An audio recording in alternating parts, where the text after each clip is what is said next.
ایران کا اسلام آباد مذاکرات کے لیے اپنی اعلیٰ سطح ٹیم بھیجنے کا فیصلہ۔ امریکی اخبار وال اسٹریٹ جرنل کی رپورٹ۔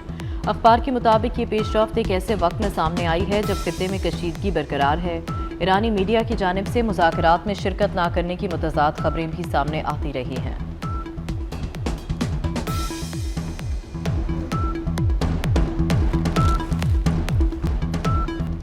ایران سے آج معاہدے پر دستخط ہو جائیں گے۔ امریکی صدر ڈونلڈ ٹرمپ اسلام آباد مذاکرات کے لیے پر امید۔ کہتے ہیں امریکہ ایران مذاکرات ہو رہے ہیں، بریک تھرو ہوا تو ایرانی قیادت سے ملوں گا۔ موجودہ ایرانی قیادت باصلاحیت ہے، فریقین کوئی گیم نہیں کھیل رہے، ڈیل نہ ہوئی تو بہت سارے بم پھٹیں گے۔ ایران سے ایٹمی ہتھیار نہ رکھنے کا وعدہ چاہتے ہیں۔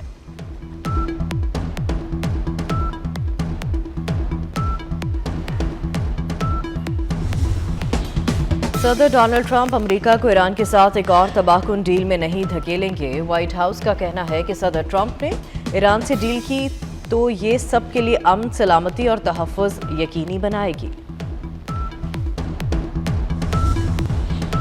دھمکیوں کے ساتھ مذاکرات کسی صورت قبول نہیں۔ ایران کا دو ٹوک موقف۔ ٹرمپ مذاکرات کی میز کو ہتھیار ڈالنے کی میز میں تبدیل کرنے کی کوشش کر رہے ہیں۔ ایرانی پارلیمنٹ کے اسپیکر باقر کالیباف نے سوشل میڈیا پر جاری پیغام میں واضح کر دیا کہ مذاکرات کی میز پر دباؤ کے حربے سے نتائج نہیں ملتے۔ ٹرمپ آبنہ ہرمز کی ناکہ بندی اور جنگ بندی کی خلاف ورزی کر کے خود فریبی کا شکار ہیں کہ نئی جنگ جوئی کا جواز پیدا کر لیں گے۔ ایران نے میدان جنگ میں نئے پتے دکھانے کے لیے خود کو تیار کر لیا ہے۔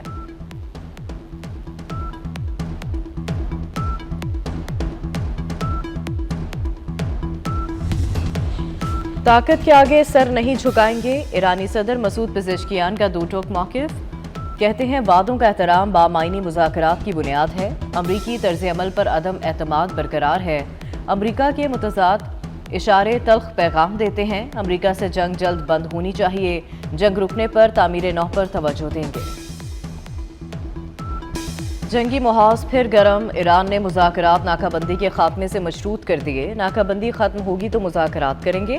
بحری جہاز پر حملے کے بعد ایران کا بڑا اعلان۔ فیصلے سے پاکستان کو آگاہ کر دیا۔ ترجمان ایرانی وزارت خارجہ اسماعیل بقائی نے کہا کہ امریکہ سفارتی عمل آگے بڑھانا نہیں چاہتا۔ امریکہ نے سیز فائر معاہدے کی خلاف ورزی کی۔ ایرانی جہاز پر حملہ جنگ بندی اور عالمی قوانین کی خلاف ورزی ہے۔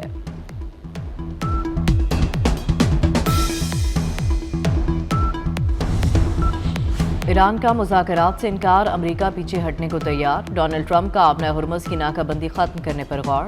برطانوی اخبار کے مطابق ٹرمپ کے فیصلے سے عالمی منڈی میں تیل کی ترسیل بحال ہوگی۔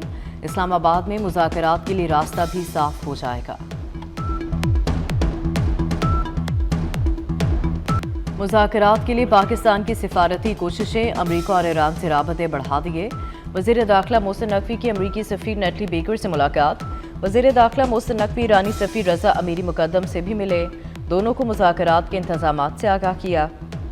محسن نقوی نے کہا مذاکرات کے لیے تیاریاں مکمل ہیں، مذاکرات کی کامیابی کے لیے دعا گو ہیں۔ نیٹلی بیکر اور رضا امیری مقدم نے پاکستان کو سراہا۔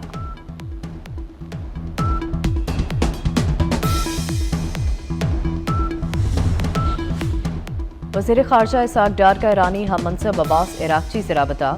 زیر التوا معاملات کے حل، مذاکرات اور قریبی روابط کی اہمیت پر زور دیا۔ امن کو فروغ دینے کے لیے دونوں رہنماؤں میں رابطے جاری رکھنے پر اتفاق ہوا۔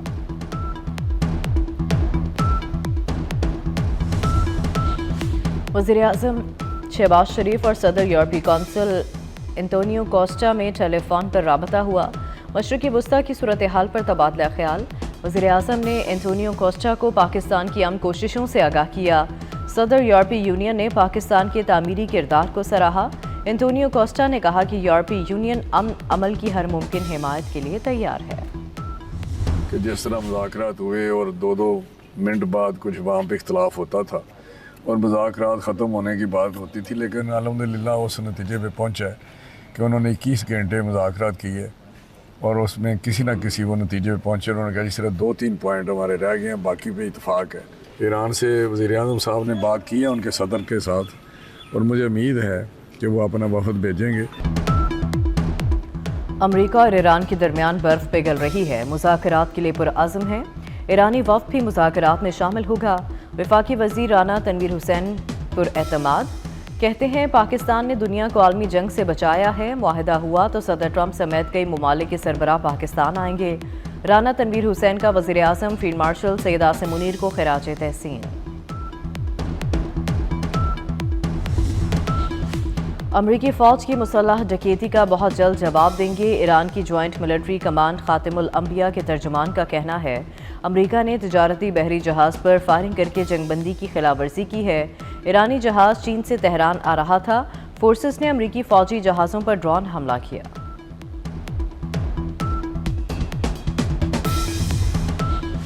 ایرانی جہاز پر امریکی قبضے پر چین کو تشویش، ترجمان چینی وزارت خارجہ کا کہنا ہے۔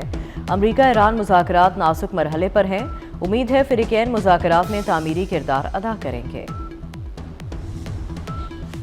چینی صدر شی جن پنگ کا سعودی ولی عہد سے ٹیلی فونک رابطہ، چینی صدر کا آبنہ ہرمز میں ٹریفک کی بحالی پر زور، کہا چین فوری اور جامع جنگ بندی کی حمایت کرتا ہے، تنازعات سفارتی ذرائع سے حل کریں۔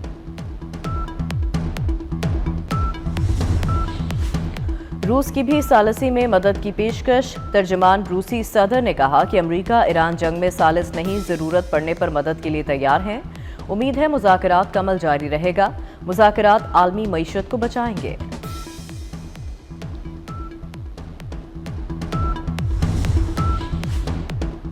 ایران نے اپنی ریڈ لائنز طے کر رکھی ہیں، ریڈ لائنز کا احترام لازم ہوگا۔ ایرانی پارلیمنٹ کی قومی سلامتی کمیٹی کے سربراہ ابراہیم عزیزی نے واضح کر دیا۔ قطری ٹی وی سے گفتگو میں کہا کہ موجودہ مذاکرات کو میدان جنگ کا تسلسل سمجھتے ہیں۔ ایران کی مذاکراتی حکمت عملی مکمل قومی مفادات اور سیکیورٹی تقاضوں کے تحت ہے۔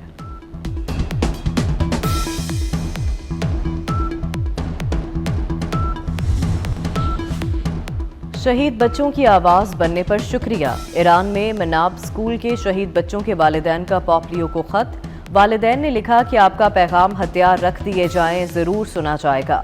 غیر ملکی میڈیا کے مطابق وائٹ ہاؤس نے ابھی تک مناب اسکول حملے پر معذرت نہیں کی۔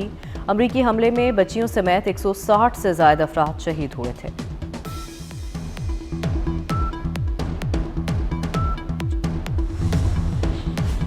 ایران نے جاسوسی کے الزام میں 2 افراد کو سزائے موت دے دی۔ ایرانی خبر ایجنسی کے مطابق دونوں ملزمان پر اسرائیل کے لیے جاسوسی کرنے کا الزام تھا۔ ملزمان کی شناخت محمد معصوم شاہی اور حامد ولیدی کے نام سے ہوئی ہے۔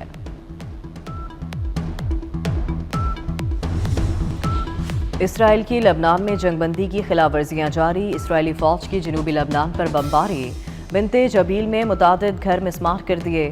اسرائیلی فوج نے لیتانی کے قریب لوگوں کو واپس نہ آنے کی وارننگ جاری کر دی۔ حزب اللہ کا اسرائیلی فوج پر جوابی حملے میں اسرائیلی فوجی قافلے کو نشانہ بنایا، 4 ٹینک تباہ ہو گئے۔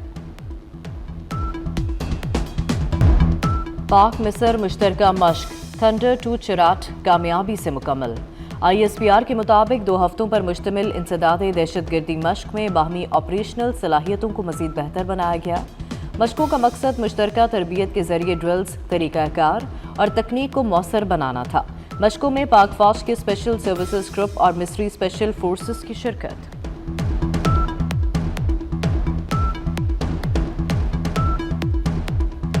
پیٹرولیم مصنوعات مہنگی ہونے سے مہنگائی کا راج، درجہ اول کے گھی آئل کی قیمت میں 30 روپے کلو اضافہ، درجہ اول کا گھی آئل 560 روپے سے بڑھ کر 590 روپے کلو ہو گیا۔ لاہور میں گیس کی غیر اعلانیہ لوڈ شیڈنگ گھمبیر ہو گئی، لوڈ شیڈنگ کا دورانیہ 20 گھنٹے تک جا پہنچا، کئی علاقوں میں گیس دستیاب ہی نہیں۔ دوسری طرف LPG کی بلیک میں فروخت، سرکاری قیمت 304 روپے 550 روپے کلو فروخت ہونے لگی۔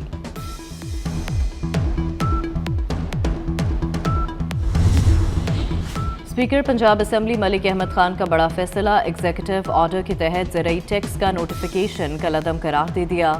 ملک محمد احمد خان نے اسمبلی میں رولنگ پڑھ کر سنا دی، کہا ٹیکس لگانے کا اختیار صرف اسمبلی کے پاس ہی ہے، پنجاب اسمبلی کا اختیار سرکاری افسر استعمال نہیں کر سکتا۔ پنجاب اسمبلی سے مریم نواز کے منصوبوں پر قرارداد کثرت رائے سے منظور۔